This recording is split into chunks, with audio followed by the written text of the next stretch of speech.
اپنے پیارے لوگوں کو بھی اس دنیا میں اسباب کا پابند بنا کے چلائے. معجزات کے باوجود جو دنیا میں کسی چیز کو وجود میں لانے کا پروسیس ہے اسی سے گزارا. ہر وقت آپ کے لیے براق نہیں تھا جس پر آپ سوار ہو کر دنیا میں پھرتے، آپ پیدل ہی چلتے تھے. تو نبوت کے 10ویں سال یہ حادثہ ہوا، چچا کا انتقال، اہلیہ کا انتقال. تو مکے میں رہنا آپ کو بہت مشکل ہو گیا. اسی میں آپ نے طائف کا سفر کیا کہ شاید وہاں پناہ مل جائے، پھر وہاں بہت پتھر پڑے، بہت تکلیف ہوئی. تو پھر آپ مینا میں حج کے موسم میں لوگوں سے ملتے کہ مجھے اپنے قبیلے علاقے میں لے جاؤ، میں تبلیغ کرنا چاہتا. تو قبائل والے کہتے کہ تمہاری قوم ہی تمہاری مخالف ہے تو ہم تمہیں کیوں لے جائیں. کیونکہ جب آپ کہتے رہے مجھے لے جاؤ، میں اللہ کا پیغام سنانا چاہتا ہوں، تم میری حفاظت کرو، تو وہ پہلا سوال ہوتا تمہاری قوم کہاں ہے. تو آپ فرماتے قوم میں تو مجھے جھٹلا دیا ہے. تو پھر قبیلے والے کہتے کہ ہم کیسے تمہیں سچا کہیں، جب تمہیں قوم ہی سچا نہیں کہتی ہم کیسے سچا کہیں. تو اس میں بہت آپ کی پسائی ہوئی، بہت تکلیف ہوئی. تو 11واں سال تھا نبوت کا آپ کو مینا میں رات کے وقت، جس کو ہم بڑا شیطان کہتے ہیں. یہاں 5-6 نوجوان بیٹھے ہوئے تھے. اب رات ویسے قبائل میں پھر رہے تھے اور ہر جگہ سے آپ کو انکار ہو رہا تھا. ان سے آپ نے پوچھا کون لوگ ہو؟ انہوں نے کہا ہم یسرب والے. تو آپ نے فرمایا میں اللہ کا نبی ہوں، میری بات سنو گے. تو مدینے والوں نے سن رکھا تھا یہود سے کہ ایک نبی آنے والا ہے، یہ بات یہاں چل رہی تھی. تو ان کے کان کھڑے ہوئے کہ شاید یہ وہی نہ ہو. تو انہوں نے کہا سناؤ. تو آپ نے یہ قرآن پڑھا وَإِذْ قَالَ إِبْرَاهِيمُ رَبِّ اجْعَلْ هَٰذَا الْبَلَدَ آمِنًا وَاجْنُبْنِي وَبَنِيَّ أَن نَّعْبُدَ الْأَصْنَامَ سے لے کر سورہ ابراہیم کے آخر تک. تو بڑے متاثر ہوئے کہ نہیں لگتا ہے کہ وہی نبی ہے جس کی خبر دیتے ہیں یہودی. تو چلو ہم یہود سے پہلے کلمہ پڑھ لیں، پہلے ہی مان لیں. یہ 6 نوجوان تھے: ابو الحسن بن طیحان، عبداللہ بن رواحہ، عبادہ بن سامت، سعد بن الربیع، نعمان بن حارثہ اور اسعد بن زرارہ. 3 اوس میں سے تھے، 3 خزرج. ان کے کلمہ پڑھنے پر آپ کو بڑی خوشی ہوئی. تو انہوں نے کہا اگلے سال ہم جماعت بن کر آئیں گے.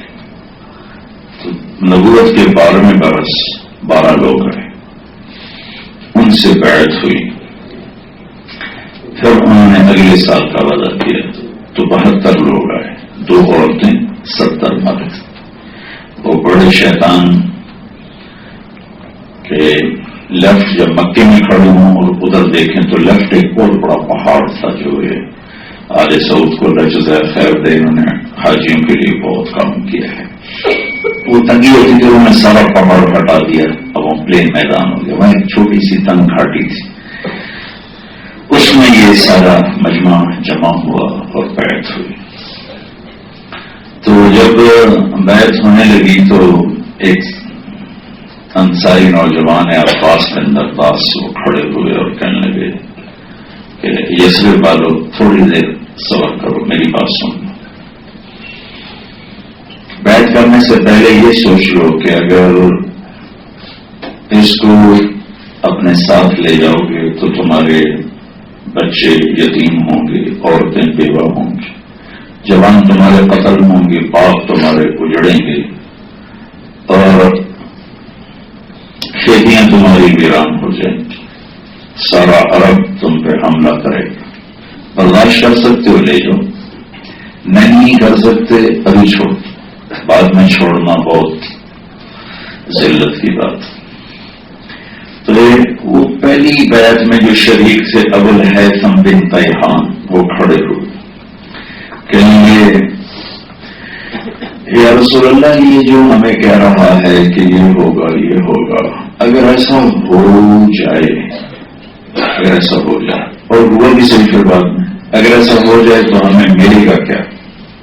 تو آپ نے فرمایا تمہیں اس کے بدلے میں جنت ملے گی۔ کہیں گے پھر ہمیں سودا منظور ہے۔ تو ان لوگوں نے بیعت کی، عورتیں آگے بڑھ کے بیعت کرنے لگیں تو آپ نے کہا میں عورت کو ہاتھ نہیں دیتا، تمہاری زبانی بیعت ہے۔ انہوں نے پھر کہا کہ یا رسول اللہ آپ کی شرطیں کیا ہیں، اپنی شرائط پیش کیجیے۔ تو آپ نے فرمایا کہ تمہارا جی چاہے یا نہ چاہے تمہیں میری مان کے چلنا ہوگا۔ ایک ماحول میں بات بنی ہوئی کہ جب تک دل میں نہ آئے نہیں کرنا چاہیے، یہ ایک ہم ماحول میں بات دل میں نہ آئے نہیں کرنا چاہیے، تو منافقت ہے۔ یہ منافقت نہیں، یہ مجاہدہ ہے۔ اس لیے ہم نے کہا جی چاہے پھر بھی میری مانوں گے، جی نہ چاہے پھر بھی میری مانوں گے۔ اور جب دل نہ کر رہا ہو اور پھر کیا جائے تو اجر دگنا ہو جاتا، دوہرا اجر ہو جاتا۔ اس کو منافقت نہیں کہتے، یہ تو جہالت کی بات ہے، انتہائی جہالت کی بات ہے۔ کیونکہ دل میں یار نہیں ہے کہ دل میں آئے تو کرو، دل میں نہ آئے تو نہ کرو۔ ہمارا دل تو کوئی پیمانہ نہیں، پیمانہ تو اللہ اس کا رسول ہے، جو کہتی ہے وہ کرنا، جس سے روکتی ہے اس کو چھوڑنا۔ پھر فرمایا میرے اوپر مال خرچ کرو۔ تیسرا فرمایا دعوت کا کام کرو۔ چوتھا فرمایا جو تکلیف آئے گی اللہ کے لیے برداشت کرو۔ تو پانچواں فرمایا کہ اگر حملہ ہوگا تو میری حفاظت کرو گے جیسے،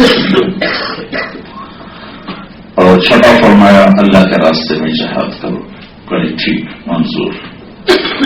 تو برا بن معرور نے سب سے پہلے بیعت کی۔ جب بیعت ہو گئی تو ابو الہیثم کھڑے ہو کر کہنے لگے یا رسول اللہ ایک بات تو بتائیں، اگر کل اللہ آپ کو فتح دے تو آپ ہمیں چھوڑ کے وہ واپس مکے تو نہیں جائیں گے؟ تو اس پر آپ نے مسکرا کے فرمایا کہ اب میرا جینا مرنا تمہارے ساتھ ہوگا، اب میرا وطن تمہارا وطن ایک ہوگا۔ میں مکہ میں نے بلا دیا۔ جب مکہ فتح ہوا 8 ہجری میں تو آپ صفا پہاڑ پر تھے اور آپ نے لمبی دعا کی، تو انصار مدینے والے کہنے لگے لگتا ہے اللہ کے نبی کو گھر کی محبت نے پکڑ لیا ہے، شاید اب یہ مدینہ واپس نہ جائیں۔ تو جبریل نے آ کے ایک دم بتایا کہ آپ کے مدینے کے ساتھی بدگمان ہو رہے ہیں۔ تو ایک دم آپ نے ایسے ہاتھ نیچے کر دیے، اس میں یہ تک لوگ جانتے نہیں ہو میں کون ہوں، میں اللہ کا رسول ہوں، تو میں یہ بول دے چکا ہوں کہ میرا جینا مرنا تمہارے ساتھ ہے، اب میں مدینے والا ہوں۔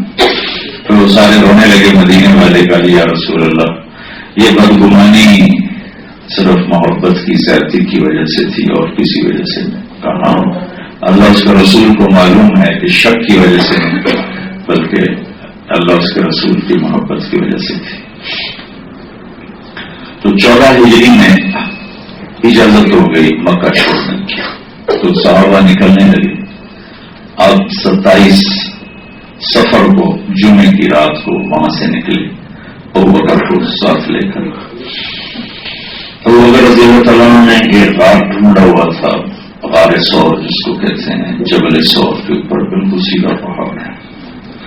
تو کہ رسول اللہ پہلے وہاں چل کے چھپیں گے پھر نکلیں گے، اور غار ثور ادھر ہے، مدینے کا راستہ ادھر ہے اپوزٹ، یہ غار ثور کا راستہ یمن کا راستہ تھا۔ تو اللہ کے نبی سے پنجوں پہ چل رہے تھے، پاؤں نہیں رکھ رہے تھے، کہ اس زمانے میں کچھ لوگ ہوتے تھے جن کو کھوجی کہا جاتا تھا، عراف، وہ پاؤں پہچان کے اس پر چلتے چلتے چلتے آدمی ڈھونڈ لیتے تھے۔ تو ہمارے پنجاب میں بھی بچپن میں ایسے لوگ تھے، ہمارے گاؤں میں بھی تھے، میں نے ان کو دیکھا، اور اسی پر لوگ اس زمانے میں کچی سڑکیں ہوتی تھی تو اسی پر چوروں کو جا کے پکڑتے تھے۔ تو پنجوں پہ چلنے کی وجہ سے نا آپ کے پاؤں زخمی، انگلیاں زخمی ہو گئی ساری۔ تو ابوبکر رضی اللہ عنہ پہاڑ پہ چڑھنے لگے تو آپ نہیں چڑھ سکے، تو پھر ابو بکر نے آپ کو کندھے پر بٹھایا اور سارا پہاڑ اوپر پہنچا، پھر اندر جا کے سارے غار کو صاف کیا، سوراخ بند کیے، پھر سوراخ زیادہ تھے تو پگڑی پھاڑ کے بند کیے، پھر زیادہ تھے تو کرتا پھاڑ کے بند کیے۔ ایک واقعی تھا تو اس میں اپنی ایڑی رکھی تھی۔ اندھیرے کی وجہ سے اللہ کے نبی جب اندر آئے تو انہیں پتہ نہیں چلا کہ ابو بکر کا نہ کرتا رہا ہے نہ پگڑی رکھی۔ تو تھوڑی سی روشنی ہوئی تو آپ نے دیکھا تو ابو بکر سے پوچھا کہ تیرا کرتا پگڑی کدھر ہو؟ تو انہیں اسے اشارہ کیا کہ یہ سارے سوراخ تھے، مجھے ڈر لگا کوئی چیز آپ کو نقصان نہ پہنچائے تو میں نے ان کو بند کر دیا۔ تو اس پر ہمارے نبی رو پڑے اور آپ نے یوں ہاتھ اٹھایا کہ یا اللہ میں ابو بکر سے راضی ہوں، تو بھی اس سے راضی ہو جا اور اسے جنت میں میرا ساتھی بنا دے۔ تو اسی وقت جبریل نے آ کے خوشخبری سنائی کہ اللہ تعالیٰ فرما رہے ہیں کہ ہم ابو بکر سے راضی ہو گئے اور آپ کا جنت میں ساتھی بنا دیا ہے۔ یکم کی صبح کو آپ وہاں سے نکلے، یکم محرم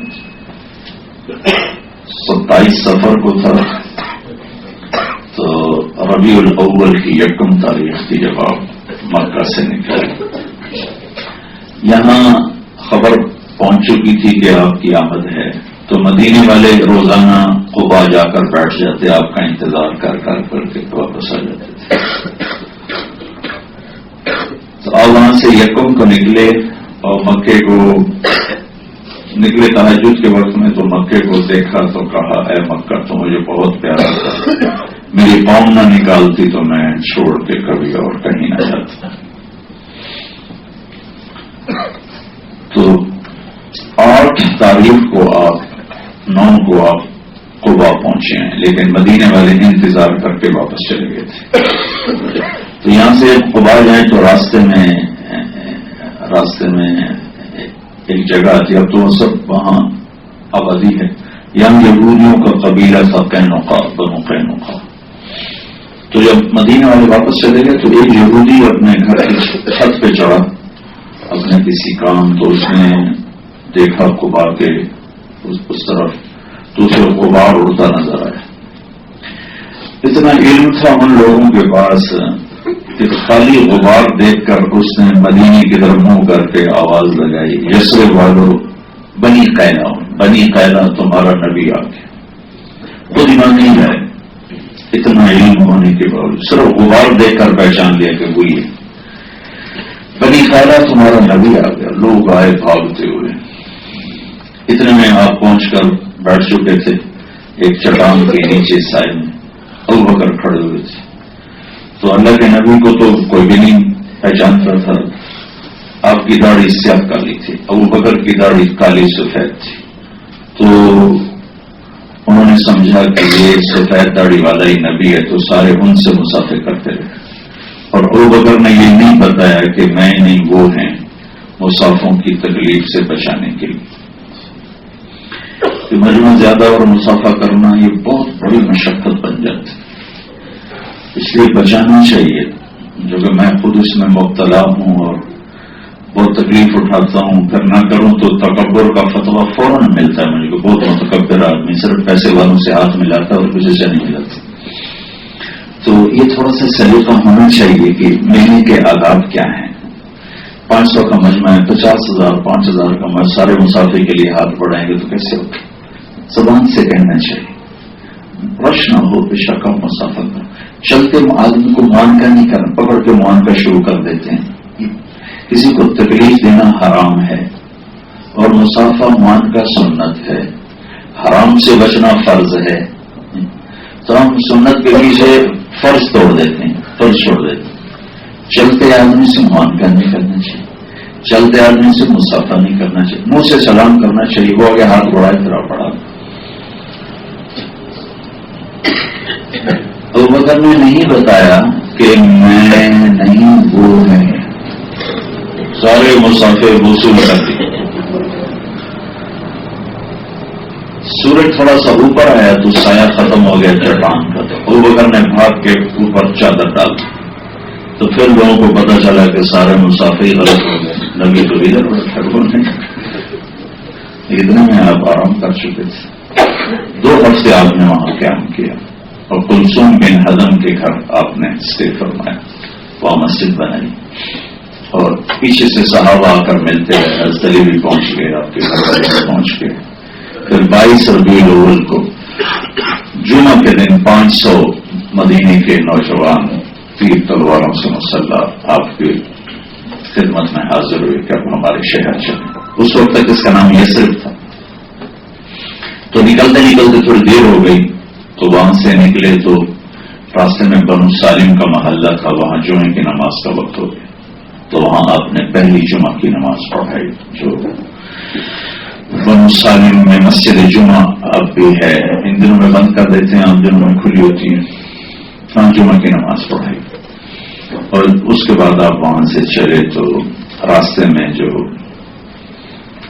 مدینے کے جتنے سردار تھے، قبائل تھے، وہ ایسے قطاروں میں کھڑے تھے، یا رسول اللہ آپ نے ہمارے پاس ٹھہرنا، بنو سالم، بنو سلیم، بنو نجار، بنو عبد الاشہل، بنو مالک، بنو بیاض، یہ سب ایسے قطار میں کھڑے ہوئے تھے، بنو عجلان کہ ہر ایک کہتا یا رسول اللہ ہمارے پاس، ہمارے پاس، ہمارے پاس۔ آپ کی تمنا تھی کہ میں بنو نجار کے پاس ٹھہروں، کہ آپ کی پردادی بنو نجار میں سے تھی، عبد المطلب کی والدہ سلمہ وہ بنو نجار تھی، حضرت ہاشم نے ایک شادی مدینہ میں کی تھی سلمہ سے، اس سے عبد المطلب پیدا ہوئے تھے، لیکن زبان سے اس لیے نہیں کہتے تھے کہ اوروں کی دل شکنی ہوگی تو ہمیں چھوڑ کے ادھر چلے، تو آپ خاموش رہے۔ تو مدینے آتے ہوئے یہ وادی تھی، اور پہلے کچھ تھوڑا سا اونچائی کی جگہ تھی، وہاں سے ایسے قافلے نیچے اترتے تھے، تو اس کو سنیت الوداع کہتے تھے، سنیا گاڑی کو کہتے تھے۔ تو چونکہ آپ کی آمد کی خبر پھیل چکی تھی، ساری عورتیں چھتوں پر چڑھ گئی تھیں، مرد ساتھ تھے، بچے بچیاں سامنے گھاٹی کے سامنے میدان میں کھڑے تھے اور انتظار کر رہے تھے کہ اب اللہ کے نبی آئیں گے آئیں گے۔ تو ہمارے یہاں اسکول میں چھوٹی چھوٹی نظمیں بچوں کو یاد پہلے کراتے ہیں، پھر کہتے ہیں بھائی سناؤ آڈینس کو، انہوں نے پہلے یاد کی تھی۔ یہ جتنا بچیوں کا اور بچوں کا مجمع تھا، انہیں کچھ نہیں پتا، نہ انہیں کچھ یاد کرایا گیا ہے، ان کی فطرت میں اللہ نے فصاحت رکھی تھی اور بیان رکھا تھا۔ تو جب اللہ کے نبی کا چہرہ مبارک ایسے نیچے سے جب آپ اوپر یوں تو لوگ ایسے ظاہر ہوئے، پہلے چہرہ ظاہر ہوا تھا، تو آپ کے چہرے پر نظر پڑتے ہی تمام بچوں کے منہ سے نکلا ایک دم طلع البدر علینا من ثنیات الوداع، یہ سب ایک دم تھا، کوئی پہلے یاد نہیں ہے۔ وجب الشکر علینا ما دعا للہ ایھا المبعوث فینا جئت بالامر المطاع جئت شرفت المدینہ مرحبا بک یا خیر داع، یہ اشعار ان کے منہ سے بے سخت نہیں تھے۔ تو اس میں بچوں نے کہا جئت شرفت المدینہ، مدینہ، اس کا پہلا نام تھا یثرب، یثرب کہتے ہیں غم کو۔ اللہ کے نبی کی عادت تھی جس نام کا مطلب اچھا نہیں ہوتا تھا تبدیل کر دیتے تھے۔ تو میں نے پڑھا نہیں، لیکن مجھے خیال آتا ہے کہ یہ جو بچیوں کے شعر میں مدینے کا لفظ سنا، اسی کو شاید پھر آپ نے بعد میں پسند فرمایا اور آتے ہی یثرب کا نام ہٹا کے مدینہ رکھ دیا۔ جب آپ کی اونٹنی گلیوں میں داخل ہوئی تو رش اور بھیڑ، اوپر عورتیں، وہ ہیں وہ ہیں وہ ہیں وہ ہیں۔ سینٹر میں جہاں مسجد نبوی پرانی، یہ ایک گراؤنڈ تھا، یہ یتیم بچوں کی زمین تھی، اونٹنی جا کے وہاں بیٹھ گئی۔ تو اس کے بعد وہ اٹھی اور نے اس کی رسی چھوڑ دی،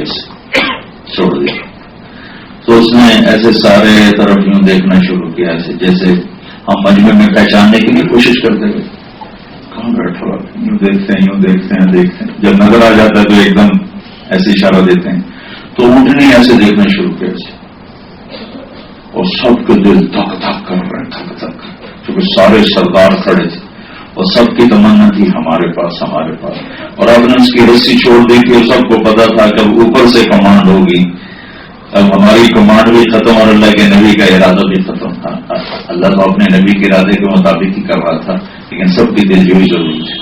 تو جب انہوں نے یوں دیکھنا شروع کیا تو سب کے یوں دل اچھل کے منہ کو آ رہے، تو جب چاروں طرف سے اس نے جائزہ لے کر بنو نجار کا محلہ پہچان لیا تو اس نے ادھر چلنا شروع کر دیا، اور جا کے بنو نجار کے محلے میں ابو ایوب انصاری کے گھر کے سامنے بیٹھ گئے۔ تو یہ آپ کا اسٹے تھا ابو ایوب انصاری کے گھر میں، وہ بنو نجار کی عید ہوئی، سب خوشیاں منا رہے، ایک دوسرے کو مبارک دے رہے کہ جہاں آپ کی اونٹنی بیٹھی اسے آپ نے مسجد کے لیے تجویز فرمایا، اور یہ یتیموں کی زمین تھی تو اسے ہدیے میں نہیں لیا، اس کی قیمت ادا فرمائی اور مسجد کی بنیاد رکھی۔ جو بڑھتے بڑھتے سارا پرانا مدینہ مسجد میں آ گیا۔ 84 میں کئی دفعہ آیا تھا تو پرانا مدینہ میں نے آنکھوں سے دیکھا، کچے گھر، چھوٹی گلیاں، تو سارا تو مسجد کے اندر ہی آ گیا۔ لگتا اللہ نے اپنے نبی کے مدینے کو پاک کر دیا۔ جو ہم تو گناہگار لوگ ہیں، غیبت کرتے ہیں، کیا کچھ کرتے ہیں، وہ کیا فضولیات ہوتی ہیں، تو جو میرے نبی کا مدینہ ہے ہم صرف نماز ہی پڑھی جائے گی اور کچھ نہیں ہوگا، یا ذکر ہوگا یا تلاوت ہوگی یا درود شریف پڑھا جائے گا۔ تو 10 برس آپ نے یہاں قیام فرمایا اور اسلام کی جو دعوت پھیلی ہے پوری دنیا میں وہ پھر مدینہ سے پھیلی ہے۔ پھر 8 ہجری میں آپ نے مکہ فتح فرمایا تو واپس مدینہ تشریف لے آئے، آپ نے قیام نہیں فرمایا، اور پھر 8 اور 9 ہجری میں حج اپنی اصل جگہ پہ نہیں تھا، تو 10 ہجری میں حج اپنی اصل تاریخوں میں آیا تو پھر آپ نے حج کا سفر فرمایا، اور چلتے چلتے چلتے یہاں سے چلے 12,000 کا قافلہ لے کر، اور مکہ پہنچتے پہنچتے وہ 1 لاکھ ہو چکا تھا، اور عرفات میں پہنچتے پہنچتے وہ کچھ 1.25 لاکھ ہو چکا تھا۔ یہ سفر آپ کا ہوا یہاں سے ذوالحلیفہ، وہاں سے ملل، وہاں سے روحا، پھر اس کے بعد اثابہ، پھر اثابہ، پھر ابوا، پھر عثفان، پھر مرر طہران، اور پھر مکہ۔ 9 رات آپ مکہ میں انٹر ہوئے۔ اس میں ہر جگہ واقعات ہیں، لیکن ایک جگہ کا میں مختصر واقعہ سناؤں گا۔ ابوا میں آپ کی والدہ کی قبر ہے۔ جب آپ کی عمر 6 سال کی تھی تو ماں، بیٹا اور ایک خادمہ ام ایمن مدینہ آئے تھے باپ کی قبر کی زیارت کرنے۔ حضرت عبداللہ مدینہ میں دفن تھے، 25 سال کی عمر میں ان کا انتقال ہو گیا تھا۔ تو واپسی پر یہ 3 افراد کا قافلہ جا رہا تھا، تو ابوا پہنچ کے حضرت آمنہ کا اچانک انتقال ہو گیا۔ اس وقت ان کی عمر بھی 25 سال تھی۔ لگتا ہے یہ جوڑا صرف اس نبی کے لیے اللہ نے تخلیق کیا، جب وہ کام ہو گیا تو دونوں کو واپس بلا لیا۔ وہ جنگل ویران ہے، کالے پہاڑ ہیں۔ سن 2000 میں گیا تھا قبر پر، میں نے وہ سارا دیکھا علاقہ، راستہ بھی کوئی نہیں، سڑک بھی کوئی نہیں۔ ایک عرب دوست کی بڑی جیپ لے کر میں گیا تھا اندر، تو میں وہاں سوچ رہا تھا کہ اب 2000 ہے اور یہاں کوئی انسان نہیں ہے، 1400 سال پہلے یہاں کیا ہوگا، اور جب 6 سال کے بچے نے ماں کو مرتے دیکھا ہوگا تو اس پہ کیا گزری ہوگی۔ پہلی موت ہی ماں کی ہو تو کتنا بڑا حادثہ بن جاتا ہے۔ باپ بھی کوئی نہیں، بہن بھی کوئی نہیں، بھائی بھی کوئی نہیں، اور جہاں موت آ رہی وہاں کوئی اور گود بھی کوئی نہیں جس میں بچے کو سنبھالا جائے۔ تو اس ویرانے میں کیا آپ پر صدمہ آیا ہوگا، یہ جو وہاں جائے وہ محسوس کر سکتا ہے، اس ہوٹل میں اس کو محسوس نہیں کیا جا سکتا۔ تو اتنا اس پہ اثر تھا کہ جب آپ میں نے ایسے پتھر جوڑ کے وہاں بنا دیا تھا، تو جب نیچے اترے وہ 50 فٹ اونچا پہاڑ ہے وہ، تو آپ دوبارہ بھاگ کے پہاڑ پر چڑھ گئے۔ تو میں پیچھے گئی تو دیکھا تو اللہ کے نبی ماں کی قبر پر ایسے سوئے ہوئے تھے، لپٹے ہوئے تھے، ماں کی قبر کو لپٹے ہوئے تھے۔ اور جو ام قریب آئی تو سنا آپ کہہ رہے تھے کہ ماں تجھے تو خبر تھی تیرے سوا میرا کوئی نہ تھا، تو وہ مجھے چھوڑ کے چلی گئی۔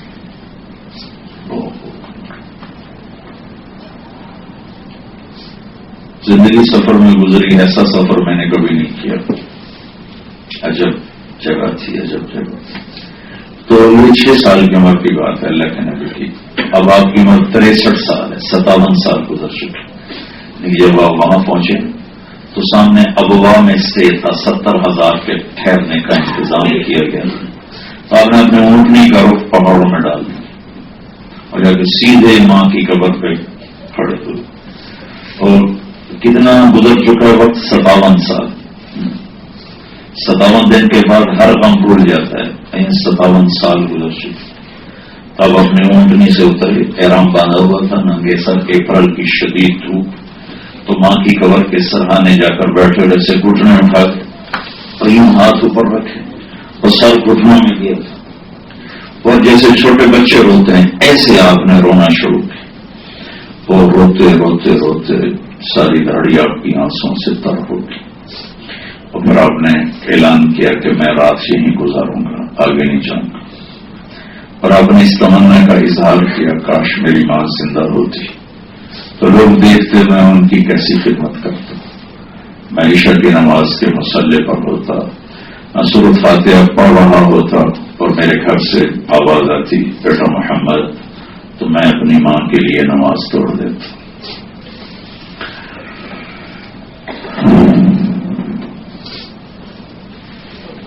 اللہ کے نبی سے پوچھا کہ یا رسول اللہ قیامت کب آئے گی؟ آپ نے کہا یہ تو اللہ کو پتا. کیا کوئی نشانی بتا دیں؟ کہ جب ماں کو ذلیل کیا جائے گا قیامت آ جائے گی. اب تو ہر پوری دنیا کے یہی حال ہے، لیکن جن ملکوں میں آپ رہتے ہیں وہاں رشتے نام کی کوئی چیز نہیں کہ ماں کسے کہتے ہیں، باپ کسے کہتے ہیں. صرف ڈالر کی پوجا ہے، ڈالر کی خدا ہے، اسی کی دوڑ ہے، اسی کا بھاگنا ہے. لہذا ماں ماں نہیں رہی، باپ باپ نہیں رہا. مطلب کہ میاں بیوی بھی ایک دوسرے کے نہیں رہے. بیوی بھی جاب پہ جا رہی، میاں بھی جاب پہ جا رہا ہے. بچے جنگل میں پل رہے ہیں، نہ ماں کو پتا ہے نہ بچوں کو پتا ہے. ویکینڈ آتا ہے تو وہ بھی ایسا مصروف ہوتا ہے، یہ کرنا ہے وہ کرنا ہے، یہ کرنا ہے وہ کرنا ہے. تو بہت ہی عجب مصنوعی سی زندگی بن گئی ہے جس میں سے محبتیں ختم ہیں. ضروریات زندگی چونکہ اچھی ہیں تو لوگ اسی کو لائف سمجھ کے زندگی گزار رہے ہیں. زندگی چیزوں کا نام نہیں، زندگی تو احساسات کا نام ہے، اور احساسات محبتوں سے پروان چڑھتے ہیں. اور جب انسانی مشین بن جائے تو پھر زندگی بھی مشین ہو جاتی ہے. پھر زندگی کوئی لطف نہیں رہتا ہے، کوئی مزہ نہیں رہتا.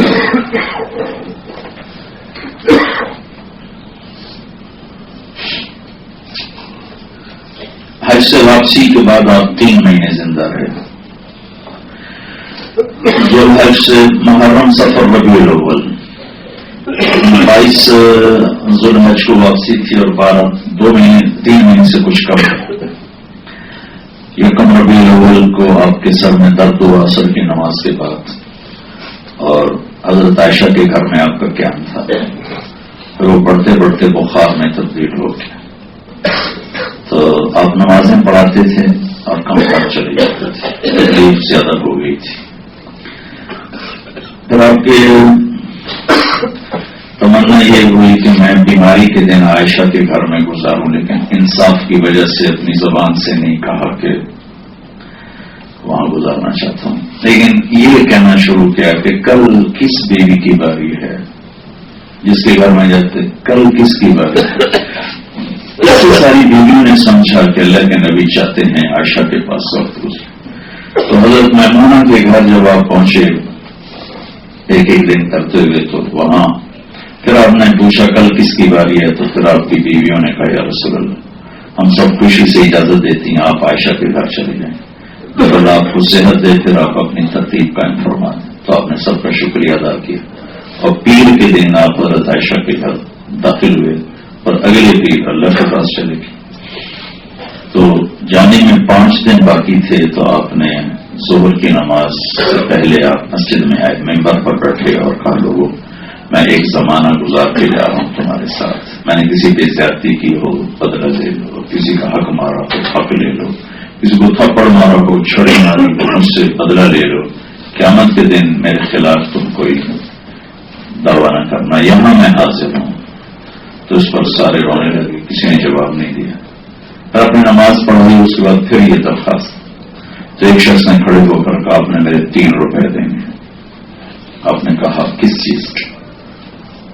کہا ایک سائل آیا تھا تو آپ کے پاس تھے نہیں تو آپ نے مجھے کہا تھا دے دو. تو آپ نے کہا ہاں. تو آپ کے چچا کے بیٹے تھے فضل بن عباس. آپ نے کہا فضل میرا یہ قرضہ تیرے ذمہ ہے کہ میرے نبی کے گھر میں تو 10 گرام تیل نہیں تھا جس سے چراغ جلتے. آخری دنوں میں اتنا فخر تھا 10 گرام تیل گھر میں تیل نہیں تھا. پڑوسی عورت سے ادھار لے کر آتی تھی حضرت عائشہ اور چراغ جلاتی تھی. تو آپ نے کہا فضل یہ میرا قرضہ تمہارے ذمہ ہے.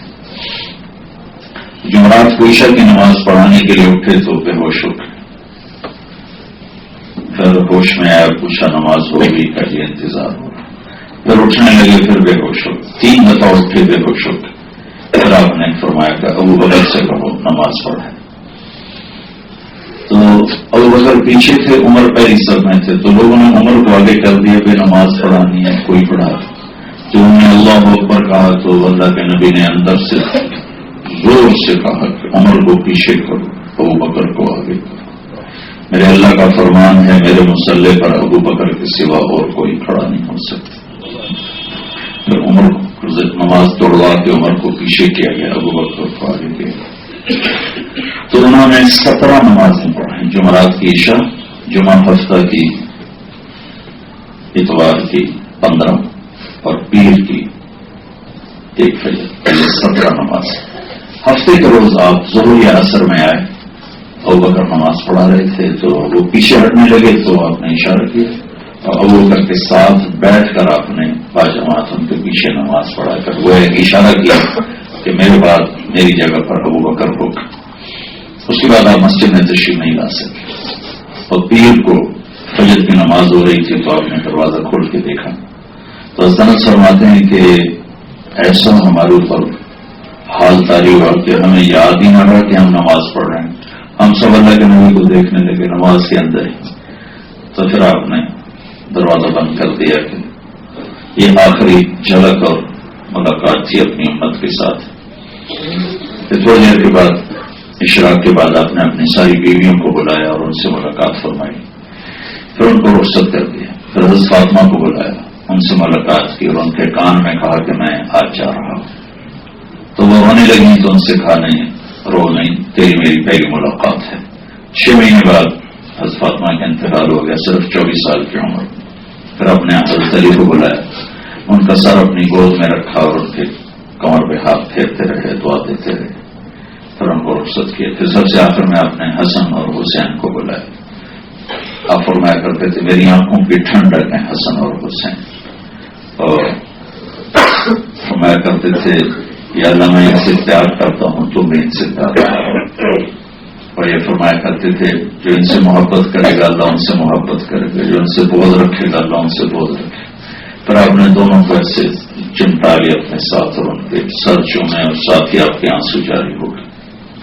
جیسے اللہ نے آگے دکھا دیا کہ ایک زہر میں مر رہا ہے، ایک کا سر کاٹ کے نیزے پہ چڑھایا جا رہا ہے. تو ان کو اللہ کی تقدیر کے سپرد کیا اور وہ اس کے کچھ دیر کے بعد جبریل آ کے اور آ کے عرض کی یا رسول اللہ ملک الموت دروازے پہ ہے اندر آنے کی اجازت چاہتے.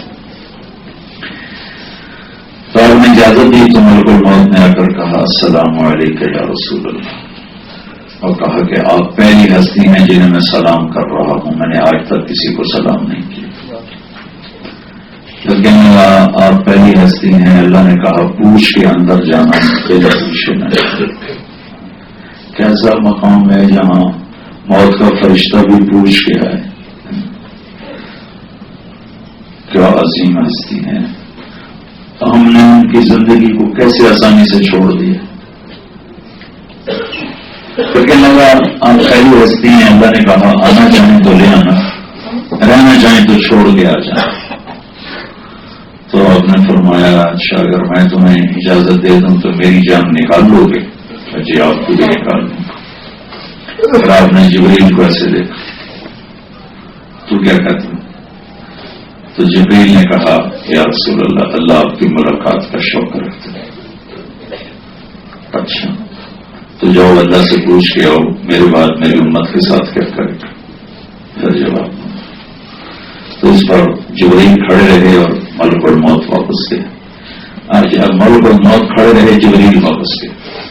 تو پیغام واپسی پر یہ آیا کہ ہم آپ کی امت کو آپ کے بعد اکیلا نہیں چھوڑیں گے، ساتھ دیں گے. یہ میں کہتا ہوں میرے بھائیو، اگر میرا نبی یہ سوال نہ اٹھاتا اور یہ جواب نہ آتا، ہم بھی بندر خنزیر بنا دیے جاتے. موسیٰ علیہ السلام کی قوم نے مچھلی کھائی تھی. مچھلی کوئی حرام چیز نہیں ہے، دریا کی مچھلی جو مرضی پکڑے. ایک پابندی لگائی، ہفتے کو نہیں کھانی. انہوں نے وہ پابندی توڑی، ہفتے کو پکڑ لیتے تھے، اتوار کو کھاتے تھے. تو اللہ نے سب کو بندر بنایا. عیسیٰ علیہ السلام پر دسترخوان اترا اور لوگوں نے انکار کیا، خنزیر بنا دی.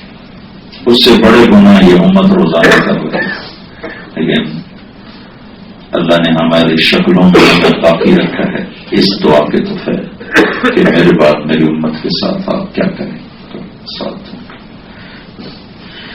پھر کہنا یہ ٹھیک ہے اللہ کی تقدیر کو پورا کر. تو اس پر جبرائیل نے کہا یا رسول اللہ، اگر آپ نے جانے کا ارادہ کیا تو میرا بھی آج دنیا میں آخری دن ہے، آج کے بعد میں بھی کبھی واپس نہیں آؤں گا. کل آپ نے اپنی امت کو دو نصیحت پوری آپ کو کہہ دیتا ہوں، الصلاۃ وما ملکت ایمانکم. اے میری امت، ایک نماز نہ چھوڑنا، ایک کمزوروں پہ رحم. ایک نماز نہ چھوڑنا، ایک کمزوروں پہ رحم. سارا دین دو چیزیں، ایک اللہ کا حق ہے جسے عبادت کہتے ہیں، جس میں نماز سب سے زیادہ ہے، اور ایک اللہ کے بندوں کے حقوق ہیں جن حقوق و عباد کہتے ہیں، اخلاق کہتے ہیں. اس میں کمزور طبقہ سب سے زیادہ حقدار ہے کہ اس پر نرمی، اس کے ساتھ نرمی کی جائے، رعایت کی جائے. تو آپ نے سارے دین کو دو چیزوں میں بتلایا، نماز نہ چھوڑنا، اللہ کے بندوں میں جو کمزور ہیں ان پر رحم کھانا، ماتحت، مزدور، ملازم، غلام، ان پر رحم کھانا. یہ کہتے کہتے کہتے کہتے کہتے کہتے پھر آپ کے آخری ضد سے الصلاۃ الصلاۃ الصلاۃ. اس وقت حضرت عائشہ رضی اللہ تعالیٰ عنہ ایسے بیٹھی ہوئی تھی اور آپ ان کی گود میں یوں کر کے ایسے لیٹے ہوئے اس طرح، اور آپ کی یہ جگہ حضرت عائشہ کے سینے پر تھی. تو آپ نے کہا اللہم الرفیق الاعلی، اے اللہ سب تیرا ہی ساتھ چاہتا ہوں. یہ کوئی زوال سے پہلے چند دن پہلے آپ کی خدمت میں صحابہ حاضر ہوئے تو آثار دیکھ کر صحابہ نے کہا لگتا ہے یا رسول اللہ روانگی کا وقت قریب ہے، تو آپ کو غسل کون دے گا؟ تو آپ نے کہا میرے اہل بیت. کا کفن کون دے گا؟ کا اہل بیت. قبر میں کون اتارے گا؟ کا میرے اہل بیت. آپ کا جنازہ کون پڑے گا؟ تو پھر آپ رونے لگے اور کہا کہ جب تم مجھے غسل دے کے فارغ ہو جاؤ تو تم سب باہر چلے جانا، سب سے پہلے جبریل و میکائیل آ کر میرا جنازہ پڑھیں گے، پھر ساتوں آسمان کے فرشتے آئیں گے، پھر اس کے بعد میرے اہل بیت آئیں گے، ان کے مرد، اس کے بعد ان کی عورتیں، اس کے بعد ان کے بچے، اس کے بعد ان کے نوکر، پھر مہاجرین آئیں گے، اس کے بعد ان کی عورتیں، ان کے بچے، ان کے ملازم، پھر انصار آئیں گے، ان کے عورتیں، ان کے بچے، ان کے ملازم، پھر مجھے اللہ کے سپرد کروں. تو ہمارے نبی کا جنازہ 4 تکبیروں کے ساتھ نہیں پڑھا گیا. چارپائی کے پاس آ کر لوگ قطار بنا کے کھڑے ہو جاتے تھے اور ہر آدمی آپ کے لیے انفرادی دعا کرتا تھا اور باہر نکل جاتے تھے. تو عید کے ظہور سے پہلے آپ کا انتقال ہو گیا. ظہور کی نماز سے پہلے مجمع جمع تھا تو عمر رضی اللہ عنہ شور مچا رہے تھے، جو کہے گا اللہ کا نبی فوت ہو گئے میں قتل کروں. تو ابو بکر تشریف لائے اور سب کو بٹھایا، عمر سے بھی کہا بیٹھو، کہا نہیں میں نہیں بیٹھتا. تو انہوں نے کہا کہ لوگوں من کان یعبد محمدا فإن محمدا قد مات. جو محمد کی پوجا کرتے تھے تو وہ سن لیں کہ اللہ نے ان کو موت دے دی. من کان یعبد اللہ فإن اللہ حی لا یموت. وہ جو اللہ کی پجاری ہیں تو اللہ موت سے پاک ہے، بے عیب ہے. تو ظہر کی نماز کے لیے بلال رضی اللہ تعالیٰ عنہ جب چھت پہ چڑھے اذان دینے، جب اشہد ان محمد کہا تو روتے روتے ان کی زبان بند ہو گئی، وہ ہچکیاں لگ گئیں اور اذان پوری نہ کر سکے، اور مجمع کا بھی برا حال ہو گیا تو نیچے اتر آئے اور قسم کھائی کہ آج کے بعد میں اذان کبھی نہیں دوں، اللہ کے نبی چلے گئے تو اس میری اذان بھی چلی گئی، آج کے بعد میں اذان کبھی نہیں دوں گا۔ تو منگل کے دن، پیر کے دن آپ اسی طرح رہے، پھر منگل کے دن آپ کو غسل دیا گیا اور آپ کے کپڑے نہیں اتارے گئے، کپڑوں سمیت غسل دیا گیا۔ حضرت فضل بن عباس، قسم بن عباس اور فضل بن عباس، حضرت علی اور شقران آپ کے غلام اور اسامہ بن زید یہ غسل میں شریک تھے، اور حضرت علی رضی اللہ تعالیٰ عنہ پانی ڈال رہے تھے اور فضل بن عباس صاحب کو کروٹیں دے رہے تھے۔ تو حضرت علی فرما رہے تھے یا رسول اللہ، اگر آپ نے رونے سے منع نہ کیا ہوتا تو آج ہم لوگوں کو دکھاتے کہ غم کا اظہار کیسے ہوتا ہے، اور ہر نبی آیا چلا گیا لیکن آپ کے جانے سے جو خلا آیا ہے وہ قیامت تک پر نہ ہوگا، کہ اب آپ کے بعد تو کوئی آنے والا نہیں ہے۔ پھر اس کے بعد اس طرح آپ کا لوگ مرد عورت آتے رہے، دعا دعا دعا دعا، تو پھر آپ منگل کو رات کو یعنی بدھ کی رات کو آپ کی تدفین عمل میں آئی۔ ابو طلحہ انصاری رضی اللہ تعالیٰ نے آپ کی خبر بنائی، خبر میں ڈال دیا تو مغیرہ بن شعبہ کھڑے تھے، تو انہوں نے اپنی انگوٹھی نیچے پھینک دی چاہتے سے، تو حضرت علی سے کہنے لگے علی میری انگوٹھی کر کے اجازت ہے میں اٹھا وہ انگوٹھی کا تو بہانا تھا، وہ نیچے جا کر اللہ کے نبی سے لپٹ گئے اور آپ چہرے سے کپڑا ہٹا کے آپ کا بوسہ لیا، گلے سے لگا، تو انگوٹھی کو بہانا تھا، اٹھا کے پھر آپ باہر نکالا۔ تو پھر تدفین عمل میں آئی تو فاطمہ رضی اللہ تعالیٰ عنہ باہر کھڑی تھیں، تو انہوں نے حسن سے کہا کہ تم نے کس جگر کے ساتھ نبی کے اوپر مٹی ڈالی، اطابت نفوسکم ان تحفظوا علی رسول اللہ احترام۔ تو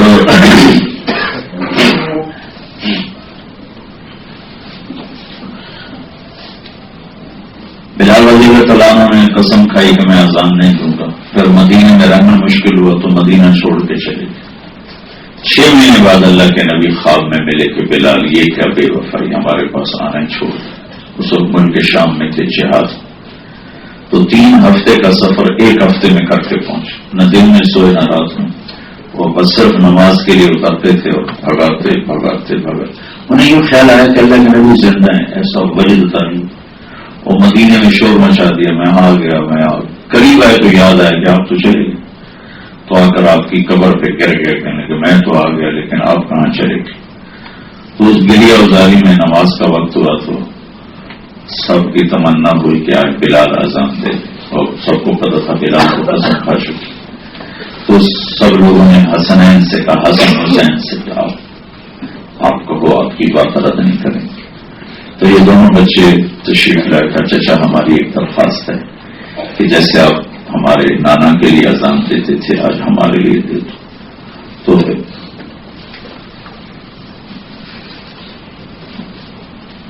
تو بلال رضی اللہ عنہ رونے لگے، کہا کہ میں نے قسم کھائی تھی لیکن تمہاری خاطر تو میں قسم توڑ سکتی۔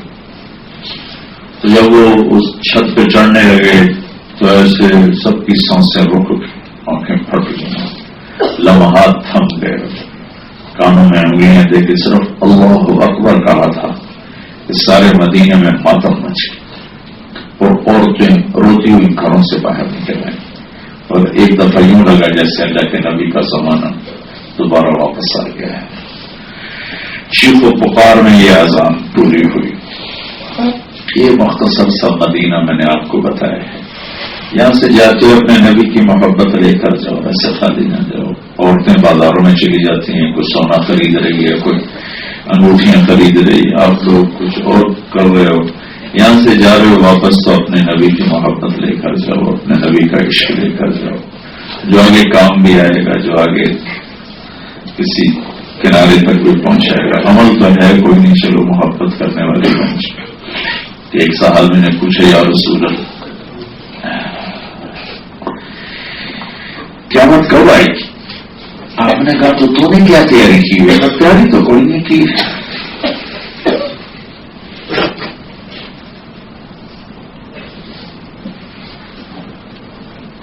بس اللہ اس کے رسول سے محبت ہے تھوڑی. اچھا بات پھر ٹھیک ہے، جس سے محبت کرو گے اسی کے ساتھ اٹھائے جاؤ. تو یہاں سے اللہ کے نبی کی محبت لے کر جاؤ. آپ مشینی ملکوں میں رہتے ہو جہاں صرف مشین چلتی ہے، انسان نہیں چلتی. انسان بھی مشین بن گئی. ایک انتہائی ان نیچرل لائف ہے، انتہائی ان نیچرل لائف. تو اس میں اللہ اس کے رسول کی محبت دے کر جاؤ. اسے باقی رکھنے کے لیے اللہ نے ہمیں تبلیغ کا کام دیا ہے. ماشاءاللہ کینیڈا میں تبلیغ کا کام بہت اچھا ہے. زیادہ نہیں تو ہر مہینے 3 دن آپ لگاتے رہیں، آپ کو بہت فائدہ ہوگا. اور ایک بات میں صرف بطور نصیحت کے آپ سب سے کہہ دیتا ہوں کہ اس مبارک سفر کے بعد کسی سے بھی آپ کے دل میں رنجش ہے، نفرت ہے، غصہ ہے، بغض ہے، نکال کے جاؤ، صاف کر کے جاؤ اپنے دل کو. یہ بات حج سے پہلے کرنے کی تھی. جب عرفات میں آدمی جا رہا ہو تو ایسا دل لے کر نہ جائے کہ جس میں کسی کے لیے بغض ہو، کسی کے لیے حسد ہو، کسی کے لیے نفرت ہو، کسی پر ناراضگی ہو. کیونکہ ایسے دل کی طرف اللہ کی رحمت متوجہ نہیں ہوتی. لیکن اب بھی آپ سفر حج میں ہیں. ابھی جب تک آپ واپس نہیں جاتے آپ حج والے ہیں اور آپ کے آخری ایام میں 1-2 دن میں آپ کی واپسی ہے. تو میں آپ سب بھائی بہنوں سے گزارش کروں گا، کسی سے آپ ناراض ہیں یہیں سے صلح کی نیت کریں. کسی نے آپ پہ زیادتی کی ہے یہیں سے معاف کر دیں. کسی پر آپ نے زیادتی کی ہے جاتے ہی اسے معافی مانگیں. ٹیلی فون کر کے پہلے معافی مانگیں.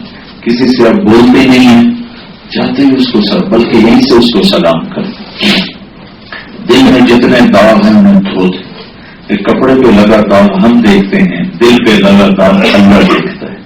اور اب دیکھو ہم کھانا کھانے سے پہلے نیپکن آگے ڈالتے ہیں کہ کوئی بھی داغ ہو تو کپڑے پہ نہ آئے، نیپکن پہ اسے بعد میں پھینک دیا جائے گا. ہم اپنے کپڑے کو داغ سے بچاتے ہیں، اپنے دل کو بھی داغ سے بچائیں. کہ کپڑوں کو میں دیکھتا ہوں مجھے داغ اچھا نہیں لگتا، دل کو اللہ دیکھتا ہے. اللہ دل پہ لگے داغ پسند نہیں کرتا. تو اپنے دل سے بغض نکال کے جائیں، غصہ نکال کے جائیں، معاف کر کے جائیں، دل کو صاف کر دیں.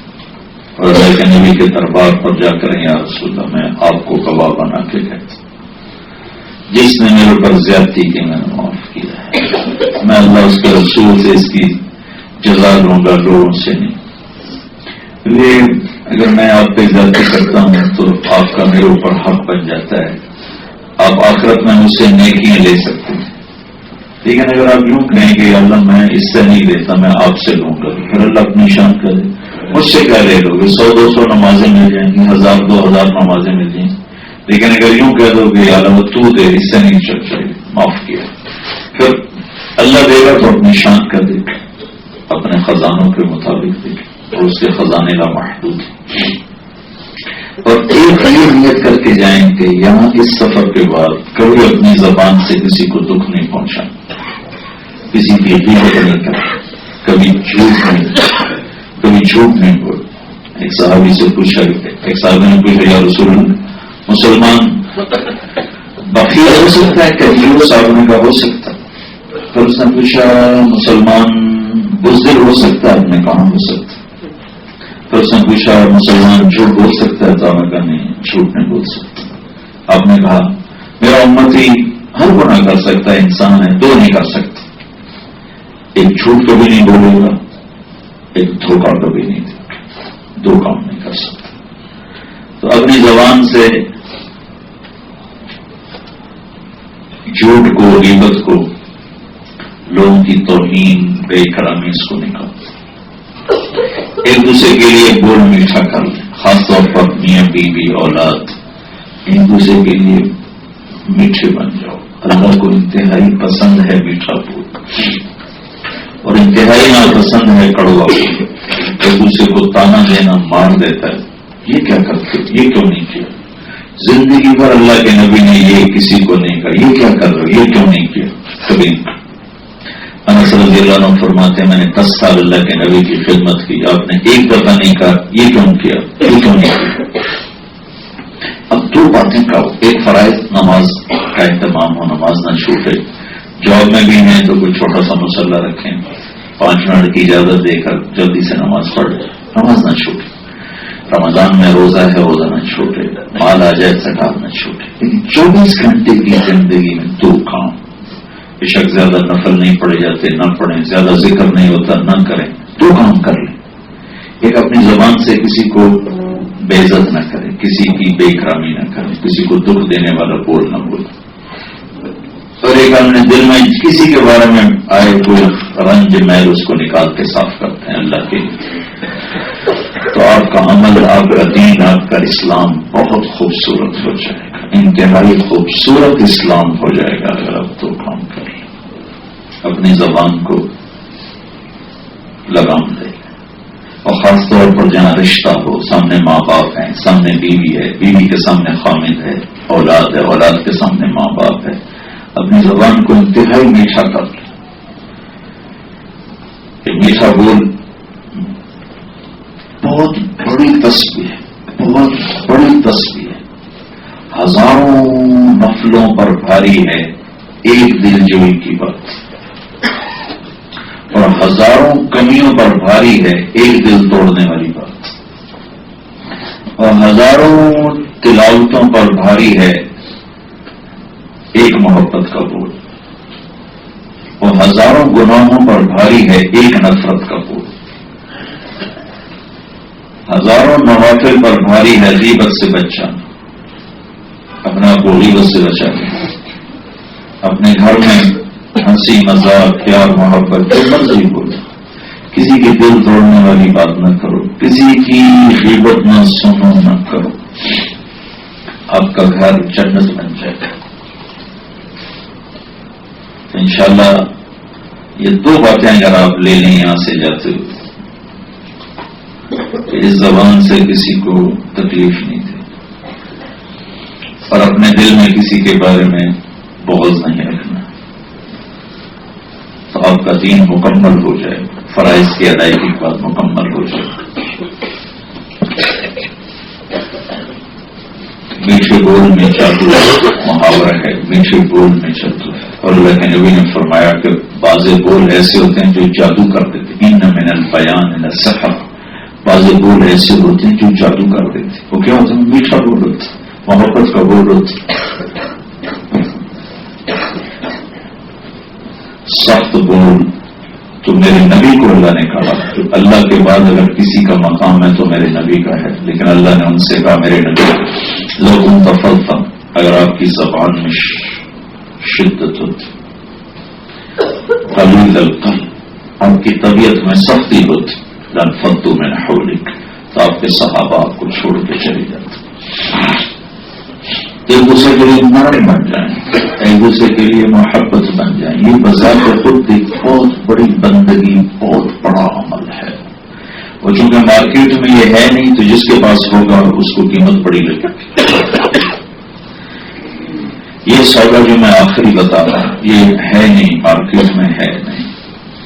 نمازی ماشاءاللہ پورے یورپ امریکہ میں بہت ہو گیا، میرا سفر ہوتا رہتا ہے، 82 سے میں نے جانا شروع کیا ہے، اب ہر جگہ مسجدیں بڑی بڑی، نمازی بہت زیادہ ماشاءاللہ، نوجوانوں میں عورتوں میں پردہ بھی آ گیا ہے، نوجوانوں نے داڑیاں رکھ لی ہیں، ٹوپیاں پہنی ہوئی ہیں، اللہ کا فضل۔ لیکن یہ جو میں 2 چیزیں بتا رہا ہوں یہ ابھی مجھے کہیں نہیں ملی، 6 بر اعظم میں تو نہیں ملی، کچھ 7واں میں برف ہے، کوئی 8واں ملا تو اس میں جا کے دیکھوں تو کوئی شاید مل جائے کہ زبان کا بول میٹھا ہو اور دل میں بغض نہ ہو، کوئی نہیں ملے ایسے لوگ ہوں گے۔ میں اللہ کے نبی کی امت خالی نہیں ہے، لیکن اگر 1 کروڑ میں 1 ہو تو وہ کیا ہے، اور شاید 1 کروڑ میں بھی 1 نہ ہو، تو اگر آپ یہ لے لیں سودا، یہ اللہ کے نبی کا بتایا ہوا ہے، تو آپ اللہ کی بارگاہ میں بڑے VIP بن جائیں، اور نہ کوئی لمبی تہجد پڑھنی پڑے گی، نہ کوئی لمبی تسبیح پڑھنی پڑے گی، نہ کوئی لمبی تلاوت ہے، نہ کوئی لمبے چوڑے روزے ہیں، تو چھوٹے چھوٹے ایک اس زبان کو تھوڑا سا تالا لگا کے رکھنا، ایک اپنے دل پہ ہر وقت برش پھیرتے رہنا. روزانہ ہم صبح گھر صاف نہیں کرتے، اب خود میاں بیوی مل کے گھر صاف کرتے، تو بس یہی کام ہے خود کرنا ہے. ہم اپنا ٹوائلٹ صاف کر رہے ہوتے ہیں، واش روم صاف کر رہے ہوتے ہیں، بیڈ روم صاف کر رہے، جو روز اس پہ میل آ جاتا ہے تو اس کو صاف کرو، ٹھیک ہو گیا. تو روزانہ رات کو سوتے ہوئے واش کو برش پکڑ لو، یا اللہ سارے مسلمانوں کے بغض سے میں نے دل کو دھو دیا دھو دیا دھو دیا دھو دیا، یہ کہہ کے سو جاؤ. جب تک اللہ کی محبت کی نظر پڑتی رہے گی سوتے ہوئے، اور اگلے دن اٹھا دو، اللہ میں نے آج کسی کو تکلیف دینے والی بات نہیں کرنی. اور جب کبھی ہو جائے انسان ہے تو کوئی اللہ معاف، اس سے بھی معافی مانگو، اللہ سے ہی معافی مانگو. تو اب لوگوں کے دلوں میں بھی جگہ بنا دیں گی، اللہ کے دربار میں بھی جگہ بنا دیں گی کہ یہ عمل مارکیٹ میں ہے تو آپ کر لو، آپ کو بہت نفع نیت کر دو سر. کم از کم یہاں سے جاتے جن سے ناراض ہو سب سے صلح کر لیں، اپنے حج کو قیمتی بناؤ، اپنے ایمان کی حفاظت کرو. 4 دن کی زندگی میں کیا لڑنا، کیا جھگڑے کرنا، اس سے نہیں بولنا، اس سے نہیں بولنا، اس سے بنتی نہیں، اس سے نہیں بنتی، اس سے ہمارا مزاج نہیں ملتا، اس کے گھر ہم نہیں جانا، اس نے ہمیں بلایا نہیں، ہم انہیں کبھی نہیں بلائیں گے. یہ چھوٹے چھوٹے چڑی چڑیا کے جھگڑے، اس کو یہیں دفنا کے جانا. بڑا دل لے کے جاؤ، معافی مانگنے میں بھی دلیر بنو، معاف کرنے میں بھی دلیر بنو. اور اپنا لڑنا تو اپنی زبان سے لڑو، اس سے جہاد تجھے بکواس نہیں کرنے دوں گا. ہنسی مذاق جتنا مرضی کرو، کوئی منع نہیں. دکھ دینے والا بولنا یہ چیر کے رکھ دیتا ہے دل. جب کسی کا دل ٹوٹتا ہے تو بیت اللہ کے توڑنے سے بڑا جرم ہے کسی مسلمان کا دل توڑ دیں. ٹھیک ہے، نیت کرتے سر. وہاں آپ مرکزوں میں جوڑو، 3 دن ہر مہینے لگاؤ، پھر اللہ نعمت دے 40 دن لگاؤ، 4 مہینے لگاؤ. اس سے انشاءاللہ اللہ تعالیٰ آپ کو مزید توفیق نصیب فرمائے. اللهم لك الحمد كما انت اهل، وصل على محمد كما انت اهل، وقلبنا ما انت اهله، انك اهل التقوى واهل المغفرة. ربنا آتنا في الدنيا حسنة وفي الآخرة حسنة وقنا عذاب النار. یا اللہ ہمارے سفر کو قبول فرما، اس میں کمی کوتاہی کو معاف فرما، اپنے اور اپنے نبی کی محبت نصیب فرما. ہمارے دلوں کو ساری دنیا کے مسلمانوں کے بغض سے پاک فرما. ہماری زبانوں کو لوگوں کی دل آزاری سے پاک فرما. ہمیں میٹھا بول نصیب فرما، ہمیں کڑوے کسیلے بولنے سے بچا، ہمیں نفرت بھرے جذبات سے بچا. ان سارے مسلمان جو یورپ امریکہ میں آباد ہیں، ان کی نسلوں کی حفاظت فرما. جتنی امت محمد ہے ان پر جو آفات آئے ان کو اپنے فضل سے ٹال دے. پوری دنیا کے کالے گوروں کو ایمان نصیب فرما دے. اور وہ دعوت کی محنت جسے ہم بھولنا بھی بھول گئے، اس پہ دوبارہ ہمیں قائم فرما دے. یا اللہ مکہ میں رہتے ہوئے، مدینہ میں رہتے ہوئے جو بے ادبی ہوئی، گستاخی ہوئی، میرے مولا جو ہم سے سستی ہوئی، ہمیں معاف فرما اور ہمیں بار بار اپنے گھر آنے والا بنا، اپنے نبی کے در پہ آنے والا بنا. یا اللہ ان حرمین کی زیارت کرنے والا بنا. یا اللہ پوری امت کو حرمین سے جوڑ دے، حرمین سے جوڑ دے. صلی اللہ علیہ.